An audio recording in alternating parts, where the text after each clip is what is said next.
यहाँ पर एक LM317 एक रेगुलेटर हमने लिया है और इस रेगुलेटर को हम ये दो external register R1 and R2 की हेल्प से हम एक वेरिएबल पावर सप्लाई बनाएंगे 1.25 वोल्ट से लेके 12 वोल्ट तक। तो आउटपुट वोल्टेज की जो फॉर्मूला होता है वो होता है V out equal to V reference into 1 plus R2 upon R1, जहां पर जो वी रेफरेंस की जो वैल्यू होती है वो 1.25 वोल्ट होता है, यानी वी आउट और इस एडजस्टेबल पिन का जो वोल्टेज ड्रॉप जो होता है वो 1.25 वोल्ट होता है। और R1 रजिस्टर का जो वैल्यू होता है वो डेटा शीट में दिया हुआ रहता है 220 ओम।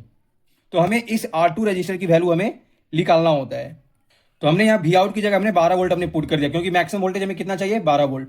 और वी रेफरेंस की वैल्यू कितनी 1.25 वोल्ट इंटू 1 प्लस R2, और R1 की वैल्यू क्या है जो डेटा शीट में दिया होता है, R1 की वैल्यू क्या है 220 ओम। अब इसे हम सॉल्व करते हैं, यानी इस 220 को जब हम एलसीएम ले लेंगे तो ये हो जाएगा 1.25, ये 220 यहाँ जाएगा तो 220 प्लस R2 हो जाएगा, और ये जो 220 जो होगा वो इधर चला जाएगा, यानी ये इंटू में आ जाएगा, N 12 into 220 1.25 into 220 plus R2, यानी R2 इक्वल टू कितना आ जाएगा, इसकी जब माइनस करें तो 2365 डिवाइडेड बाई 1.25, जब इसे हम सॉल्व करते हैं तो ये आ जाएगा 1892 ओम। यानी जो R2 रजिस्टर की जो वैल्यू जाए वो आया 1892 ओम। लेकिन जो प्रीसेट की जो वैल्यू आता है वो आता है जनरली 2 किलो ओम का। तो हम यहाँ पर इस R2 की जगह हम 2 किलो ओम का हम प्रीसेट हम यूज कर सकते हैं, जिसके हेल्प से हम अपने आउटपुट वोल्टेज को वेरी करा सकते हैं 1.25 वोल्ट से लेके 12 वोल्ट तक।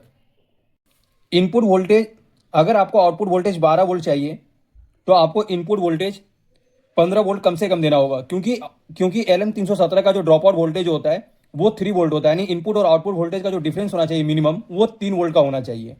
और हम यहाँ पर इनपुट साइड हम एक इलेक्ट्रोलाइट कैपेसिटर हम यूज करते हैं 47 UF 50 वोल्ट का, और एक और हम इनपुट साइड कैपेसिटर यूज करते हैं सिरेमिक कैपेसिटर 0.1 UF 50 वोल्ट का। और हम यहाँ पर एक आउटपुट साइड भी हम एक इलेक्ट्रोलाइट कैपेसिटर हम यूज करते हैं 100 UF 25 वोल्ट का।